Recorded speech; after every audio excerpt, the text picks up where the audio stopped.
Hey, what's going on, everybody? My name is Corey, better known as the Seaman, and I want to welcome you to another edition of the Seaman's Cinema. Sit down. I've only been putting up shorts lately because I've been packing so many movies into such short time frames with the holidays and everything going on. I haven't really had any regular videos. So since we got a little bit more time than a minute, the Seaman hopes all of you have had a wonderful holiday season. Whatever it is that you celebrate around the holidays, I hope it's been safe. I hope it's been fun. I hope it's been family-filled and enjoyable. I certainly had a real good Christmas here with my family. I'm rocking, look at this. My mom's buying me freaking awesome Deadpool 3 shirts. Like, we're in a good place coming off Christmas, and I'm in an interesting place as we get ready to head into this trailer reaction. What am I talking about? Why don't you pull up a chair, take a seat. We are getting ready to take a look at the official teaser trailer for Rebel Moon Part 2, The Scargiver. And I'm in such an interesting place with this right now because, Rebel Moon Part 1 came out. I went and saw it at the Paris Theater in New York. Really dug a lot of it. The character development is fairly weak around anybody who's not named Korra. And it feels like there's some story beats not there, but for the most part, everything makes sense. The action is great when it's there. The visuals are quite dazzling. I was really impressed with Sofia Boutella. I didn't think she would be able to lead a movie like this, considering what we've seen her in the past, but I thought she makes for a very, very interesting, intriguing protagonist. And then I come out, and every critic known to mankind just about has shredded this thing. It seems like people who aren't big-time Snyder fans are fairly mid on this thing, and to be honest with you, I get it, because this movie is missing an hour plus of character development, and all the things that were problems for me with the movie, which stems mostly zero character development really for anybody who's not named Korra, like I said, and just the fact that they're, it's like, you're just kind of popping around. Oh, we pick up this person, we pick up this person, we pick up this person, we pick up this person, and then the movie's over.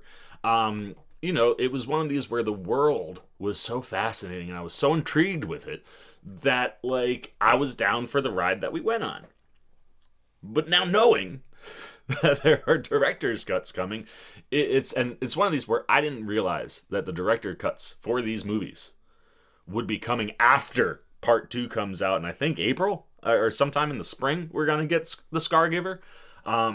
It's really, really irritating because you drop this movie, it gets shredded by critics, and Zack Snyder comes out and it's like, well, the full version of the movie is completely different. You're working for a streamer. This is one of the dumbest things I have ever seen Netflix do.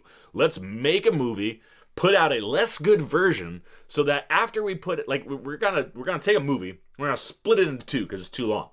We're gonna put out two less good versions of that movie, so that after they're both out in the world and people have already made up their mind that they are in or out on Rebel Moon, then we'll drop director's cuts that are totally different and have a totally different vibe because they've got an hour and change of extra stuff in them. For me, as a fan and someone who enjoyed Rebel Moon, it's freaking irritating. You work for a streamer. There is no reason that you had to A, split this movie in two, B, give us less good movies with the real completed versions cut. You're a streaming service, and it's not even like it's not like you needed a theatrical cut, right? It's not like Warner Brothers told you, oh, this movie's too long, we got to cut it down by an hour and a half. You put, we've seen Netflix do a limited release in a theater, and if that had been the case, that would be one thing. But they put this movie out in the most minuscule amount of theaters possible for a week, and then it dropped on Netflix. If that's gonna be the approach, I think you should have just given us a 3-part miniseries. Give us 2 hours a pop, put it all up there at one time, let people stream it away, and then you're probably off and running in a much better place. It felt really good to get that off my chest because it's something that's really been bothering me, because I do think that this world is fascinating and these characters visually pop enough where I am intrigued to understand more about them and want to spend more time with them. And look, I'm here for all of these things, right? This is in the realm of movies and sci-fi genres that I love. Having another space opera to go to is really, really cool. And like I said, visually, the movie certainly obtains that magnitude and is a world that is interesting enough despite all the exposition. Like, that's the other thing. There's a ton of exposition at the beginning of this movie, and I'm like, I give the exposition a pass because we got a world build so that we can be off and running. But it's frustrating to be excited about something that has a second part coming where people are just sitting waiting to snipe it because it's not the complete vision of the creator. And if you're not going to give these things an actual theatrical release where anybody in the country could go see a movie like this on a big screen, I just think that we should be getting all of it at once. Or at least getting the full versions of these things. Like, you want to break it off into 2 parts and have part 2 come out in the spring. That's fine. Don't make me wait an additional however many months to get the full version of these things. So that's my big gripe right now with Netflix and with Zack Snyder. Like, I don't think it behooves him or Netflix or this franchise to go about things this way. Now, that being said, I'm really interested to see what we're getting in part 2 with Scargiver, because, like I said, I enjoyed the first part, even though it is incomplete. And I have a feeling that I'll probably enjoy the second part, even though it is incomplete. I just think it's stupid that we have to be having any kind of conversation like that around this property. But now that I've aired my grievances, which I did not get to do during Festivus this year, I'm ready to take a look at this trailer. And like I said, I'm not negative on the movie. I'm negative on the approach. So I did enjoy part 1 quite a bit. And my favorite thing from part 1 was Jimmy the Robot, who I feel like we could have gotten so much more of. And now, considering where he lands at the end of this movie, I think we're going to get more of Jimmy the Robot. And that's exciting for me, especially after meeting Dustin outside of the Paris after the movie. Such a nice guy. Someone who's really, really easy to work for. I mean, he's a dude that works super hard. You know, like, you're in this movie and then you're out doing, like, your grinding job the night after the premiere at the Paris. Like, it's kind of cool when you have folks like that are easy to root for. So I hope we get some more Jimmy. I'm definitely intrigued to see where Cora's story goes. I really do think Sofia Boutella did a good job, and I hope that this movie at least gives us a little bit more time with these characters and kind of solidifies this group and takes them on an adventure that's worth taking. So with all that said, let's get the trailer up for you guys. I got it right in front of me, and let's take a look. Get back so that I'm not into the way of the trailer, but take a look at what we're getting with Rebel Moon Part 2. It's an official teaser trailer for the Scargiver. Oh, is that Jimmy? That looks like a Jimmy. Give me more Jimmy. Their nightmares, us fighting together. All right, the rebellion's coming. You must know you cannot win.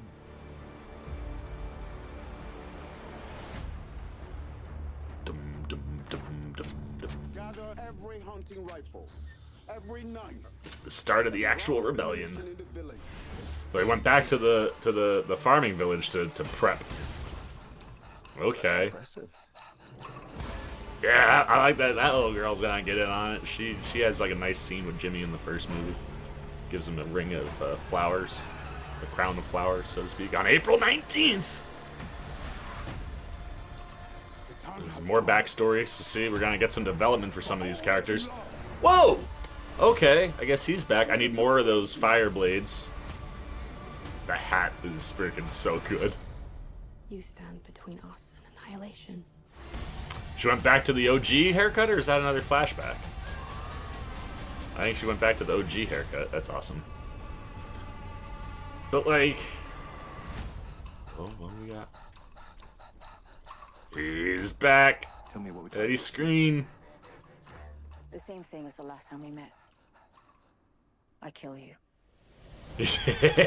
Although, if you saw part 1, that's not entirely true. There may have been an assist in there. But look, like, it is one of those things where it's like, if you gave me part 1, part of me just feels like maybe giving me the incomplete part 2 would have filled in some of the things I was wishing we got in part 1, right? Like, it looks like we're getting some backstory for Jaimin Hansu's character there. But in general, like, where this story is, like, I feel so conflicted when talking about this because we're gonna get so much stuff that's not in here. But once again, with this trailer, it really is a genuine tease. There's not too much dialogue or actual story building. Like, if you didn't watch part 1, I don't think you'd have any clue as to what in the hell is going on here. That being said, having seen part 1, obviously we're starting to build our rebellion back on the farming planet that Korra came from in the first part. And I'm here for that, right, man? Like, I love watching a rebel band together, a bunch of rebels band together and start, a rebellion. So I'm here for that. Again, the visuals look fantastic. I think we're going to get even more action in this one than we did in part 1, which is totally cool by me. But, like, it's one of these things where it's like this is a teaser trailer that, like, puts certain characters front and center, right? Like the little girl on the farming planet who shot the thing. You're like, oh man, this little girl in a dress, what's she doing? Like, that, real civilians, joining this rebellion. We get shots of Jaimin Hansu's character leading that rebellion bit, but it's like, we don't have any character development yet for these characters. So obviously seeing bits of, Jaimin Hansu's backstory, it looks like, popping in here. There's a character that I really loved in the first one that may not have made it to the end of the first one that's showing his face here. Fascinated to see what that means. Is he not dead? Are we getting backstory for this character that, like, again, I was very intrigued by and wanted to spend more time with, and then off the table. So, I don't know, considering some of the things that happen at the end of that movie, it's possible that character, if you know what I'm talking about, could still be alive, and then maybe that's taking part. But this is really a true to form teaser, man. You're getting lots of really striking visuals, very minimal, dialogue or story development in the trailer, but everything I'm seeing here, very much like part 1, looks fantastic. I just think it's going to be a very similar experience as to part 1, where, like, you're gonna just be sitting there going, what is here is pretty cool, but it's definitely missing stuff. And that'll be the interesting thing to see what we're missing. But I like the idea of Korra going back to, like, her old school haircut. If you saw part 1, you know why her hair used to be like that and why it got longer. So, like, seeing her re-embrace that kind of, soldier mentality that she would have had in part 1 when her hair was short. I dig that. I like kind of prefacing or prepping us for a showdown between her and Ed Skrein's character. Again, someone who I thought was an intriguing villain, but, like, you could have given so much more to Skrein to really make him pop and be like this guy that you want Korra to defeat. She does say that she'll kill him again. So I guess we can talk about, like, at the end of the movie, he gets taken off the board, we think, and then they, basically put him in a back-to-tank and bring him back. It is cool to see how Snyder is playing with Star Wars type elements. For me, and I said this in my short review, I really got more of a, like, Dune meets Seven Samurai vibe from the first one, and I'd rather lean into that. I think, like, Star Wars for me is, like, the clean, polished version of these big space operas.